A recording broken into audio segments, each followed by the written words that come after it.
Hi, everybody. My name's Jason. I'm Jaden. I'm Yah. And we are the Yahuwah and the Torah YouTube channel. We're also on the Rumble channel. We're also everywhere. And we have a everyday household cold that we've been battling for a little bit. And they're very enjoyable. I enjoy colds. I enjoy them very much. I enjoyed them. Oh, there's Mr. Cole. She's over there enjoying her cold as well. I've enjoyed them as a kid, and I remember them, and they ring a bell of success when you get a nice big fat cold. And a lot of people are like, well, I don't want to get a cold. Everybody fights everything they can possibly do not to get a cold.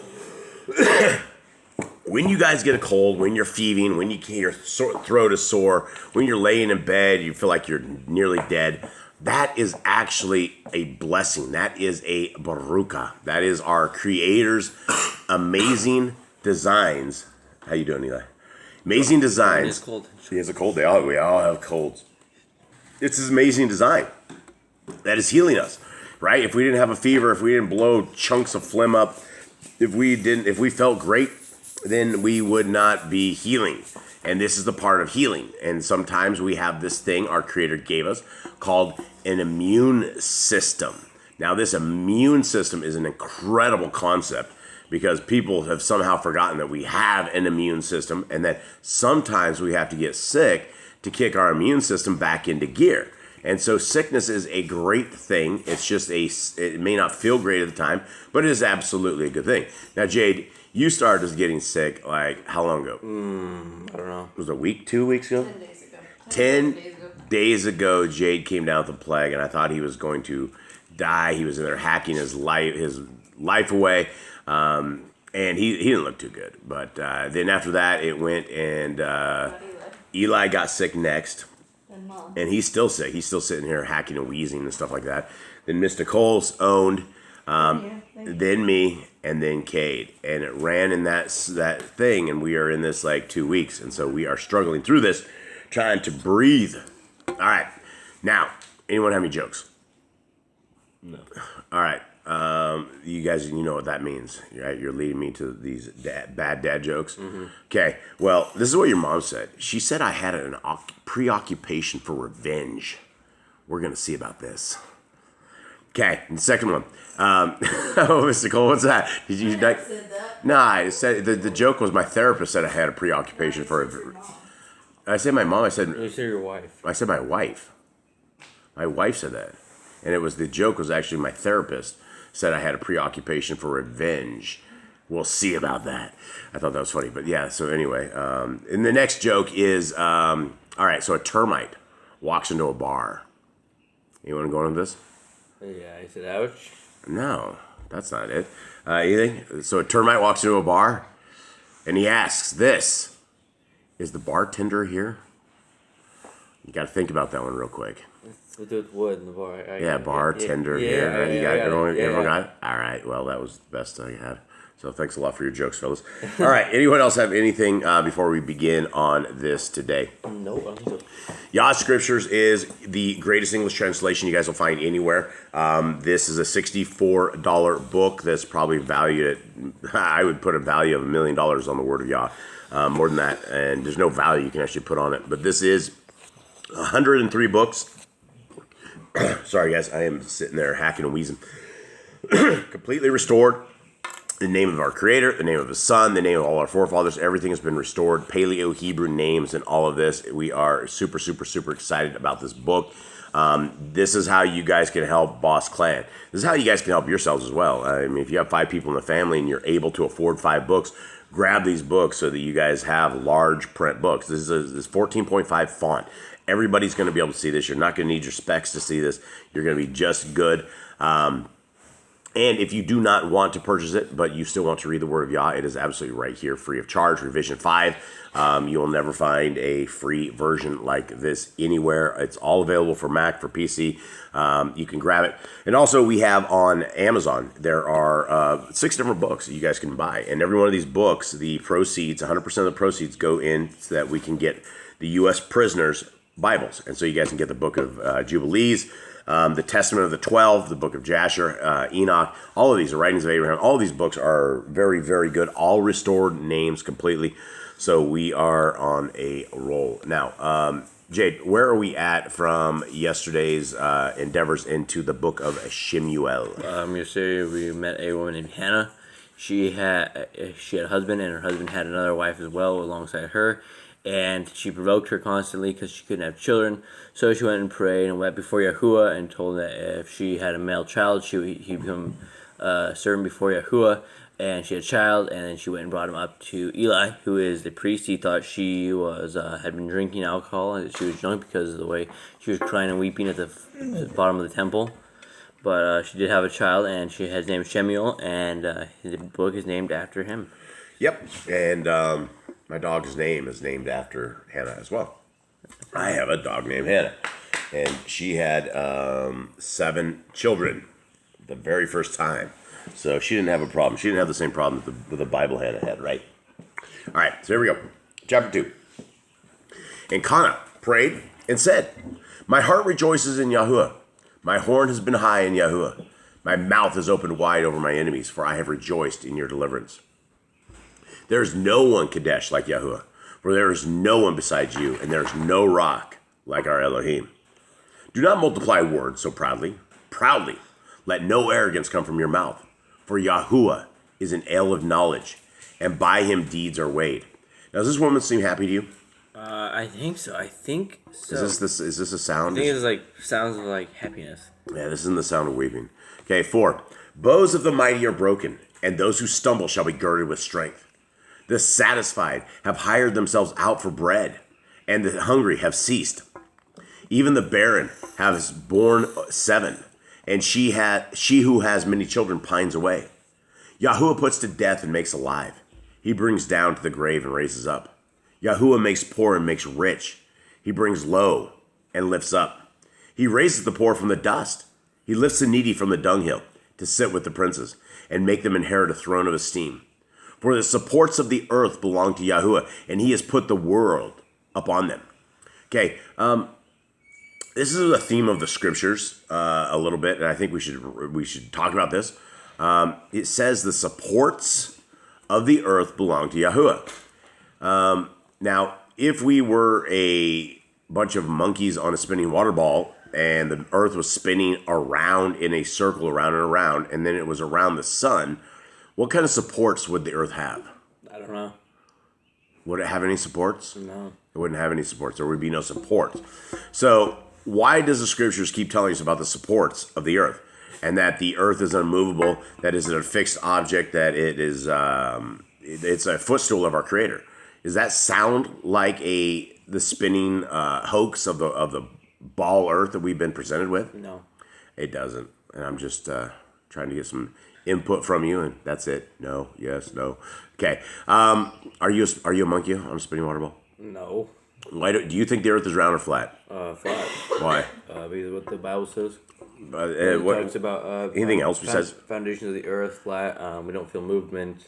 Yeah, Eli, is it flat or round, buddy? Flat. Why do you say that? You sound indoctrinated. Maybe your parents are crazy. They have a tinfoil hat. Probably. I think before we did. Yeah, before did we have it? We actually did. I think we made a couple of jokes. We have had tinfoil hats. There's some fun jokes too, and they fit well on me, right? It was a custom size. Now, is what would lead you outside of scriptures to think that the world isn't spinning around? What observations have you guys made that would lead you to deduce that it's an unmovable object? Because you'll have these guys that say that they've jumped out of airplanes and they can see a slight curve, and I don't think people understand that the mathematics that they give us is like it's very. You should see a curve at under 2 miles. If you're jumping out of an airplane up high, you should, without a shadow of a doubt, see a curve. And I will tell you, as a microwave engineer all my life, there is no curve. You do not build a microwave network based on curve. It does not exist. And so yet here we are with another one of these hoaxes that, we are in the end times, and the people of the world prior to this never thought the world was round. They never ever thought about it. This is a Freemason hoax that it seems like most people cannot get out of their indoctrination with.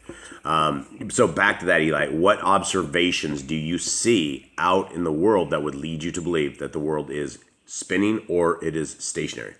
Or there's flat, right? Yes. Yeah. One thing is the planes don't have to like you fly down an angle to like fly around.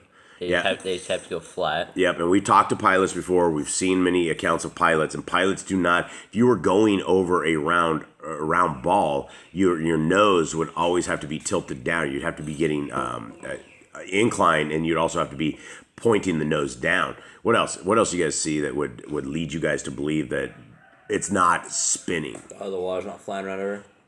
Water's not flying around Earth. I would say the wind, right? You only have certain times of wind, and somehow they've hoaxed everybody to think that you can be spinning like 1,000 miles an hour, and you're not going to have any wind. You're not going to have any kind of anything. Yet we have there's lakes, and there's things that are perfectly still that you can see. It's just a reflection of glass. Nothing ever moves. It's just there's not a single piece of evidence that we can look at using our common sense that we would go, wow, we must be spinning around in a circle. And so when people have told us all of these indoctrination lies, then they are pushing the creator away from you when our creator is right outside the dome. And that's how this all works. That's how Elon Musk's internet works. It's how satellite internet works. There's no such things as satellites. They do not exist.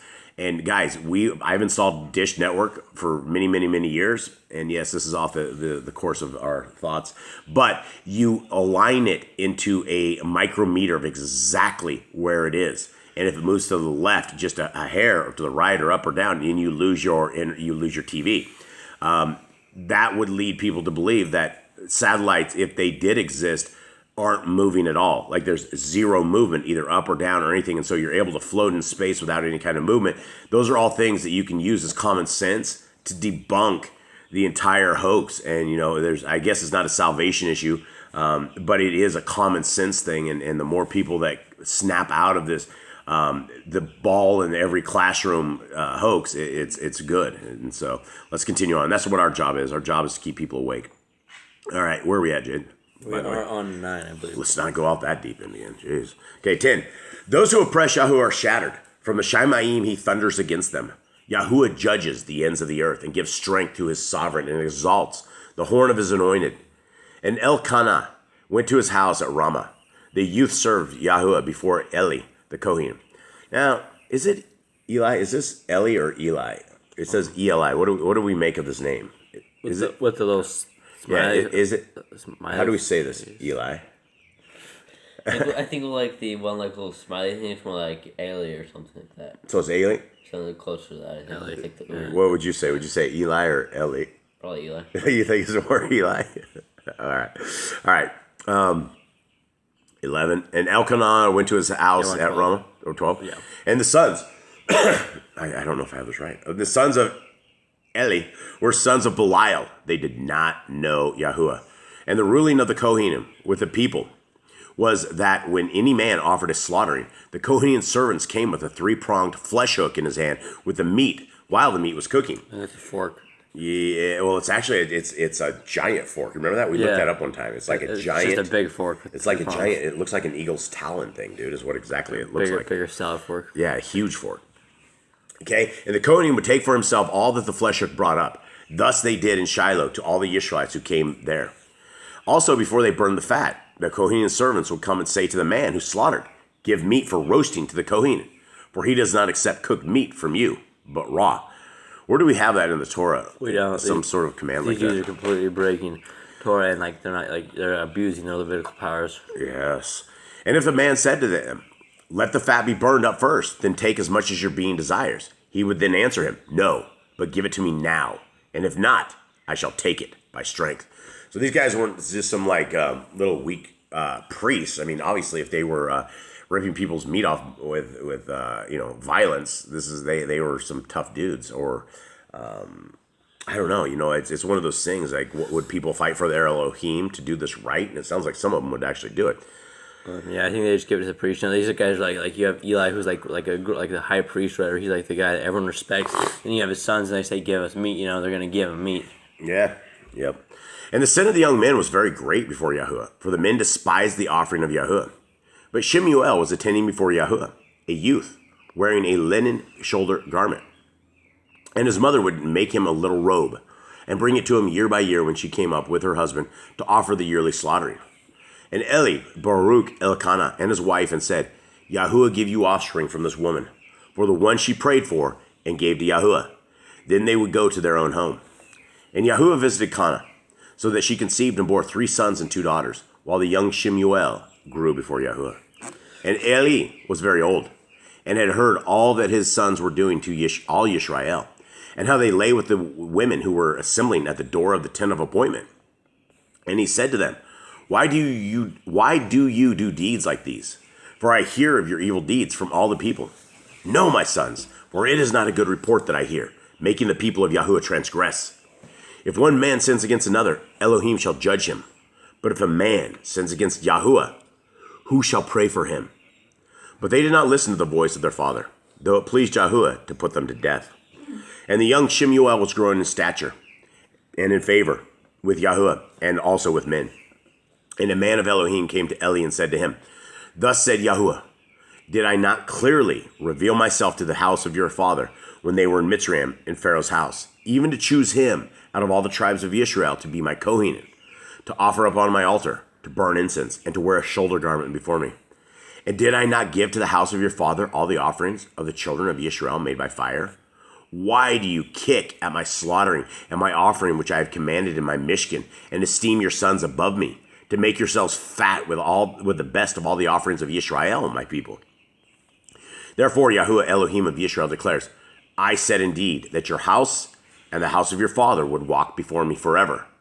But now, Yahuwah declares, Far be it from me, for those who esteem me I esteem, and those who despise me are accursed. So you can see we have these 2 parallels here. You see SHEMU'EL, he's getting stronger, he's becoming more faithful, he's learning the word. Then you have the other people that are already currently the priests, and they are losing their ranking, they're losing their favor with Yah for their evil deeds. Yeah, and this is the planning of Yahuwah, right? This is the understanding of Yahuwah, that all of a sudden he knew these priests were evil, and instead of just letting that reign, he raised up a child. He raised up a child that didn't even exist, and that it was such an incredible thing that his mother gave him over to the priest, and this child is going to be, what's starting a change inside of Yisrael, or what should have started changing Yisrael. Okay, where am I at? You are It's 31. See, the days are coming that I shall cut off your arm and the arm of your father's house, so that an old man shall not be in your house. And you shall see an enemy in my Mishkan, despite all the good which Yahuwah does for Yisrael. And there shall not be an old man in your house forever. But any of your men whom I do not cut off from my altar is to consume your eyes and grief your life. And all the increase of your house die as men. And this is the sign to you that comes upon your 2 sons, upon Kopni and Pinchas. In one day they are going to die, both of them. And I shall raise up for myself a trustworthy Kohen, who does according to what is in my heart and in my being. And I shall build him a steadfast house, and he shall walk before my anointed forever. And it shall be that everyone who is left in your house shall come and bow down to him for a piece of silver and a cake of bread, and say, Please put me in one of the kahuna positions to eat a piece of bread. No, you gotta, Eli here. He's a good guy. He's faithful. He's righteous. He obeys Torah. But then he has his sons who basically got his whole family cursed. His 2 sons went and did all this. Wait, you're saying it's the kids, not the father? Well, it's also his fault as well, because he didn't discipline them and tell them and stop them. He should have gone out and stopped them. Should have stopped a long ago. But because of their evil, the whole family got cursed, not just him. So when you do evil, it's not just you that gets cursed, sometimes your family gets cursed along with you. Yep, that is absolutely true. Yeah, the blessings and curses fall upon the house, and sometimes you can fall into that. And this is why we believe that the first 5 books of the Scriptures, Genesis, Exodus, Leviticus, Numbers, and Deuteronomy, are good for all times. It is what the guidebook for life is about. And yes, we are going to get into issues we don't want to be into. We're going to get into living conditions we do not want to be into. We're going to get into trials and tribulations that we do not want to. And it's going to be patience, right? It's going to be those who are Kodesha, those who are holy, are able to endure even through trials and tribulations that just seem like they're never ending. And sometimes as we are going through these, the greatest thing that we can do is we can seek the comfort and the strength and the power of our Elohim Most High. Because we don't find that strength in ourselves. But we do have a creator who loves us and who loves us very, very much, especially if we are seeking his laws, statutes, and commandments. If we are people who are willing to be a child of the Most High, then our Elohim is willing to be our Elohim Most High. And it is something that we should all be very, very grateful for, that our Creator will even accept us as people. Because we've all come from dirt, we've all come from evil, we've all come from living in Babylon, coming out of Babylon, trying to figure out what the path is. And the path is not easy. And it's not something that is the rest of the world's going to be doing, because it's too easy to walk contrary to the Torah. It's too easy to live in wickedness and live in just corruption. But that's not what we're called to be. We're called to be different. We're called to be different in every aspect, that we smell different, taste different. Everything about us is different, and it will conflict with the world. It will put us in opposition of the world, but that's what we're called to do. So soldiers of Yah, keep your head up, keep your strength up, shoulders back, stiff upper lip. We're all going to be going through these crazy trials and tribulations. We can't let the devil have us. We're not going to let the devil have us. We're going to reign. We're going to ride with our Elohim Most High, and we cannot wait for our King, his Son, to come and deliver us from this terrible world that we're all into. So, folks, we love you guys very, very much. We hope that you guys have a good rest of the week. We will, Yah willing, we will see you guys tomorrow morning for this reading. Much love. All right, shalom.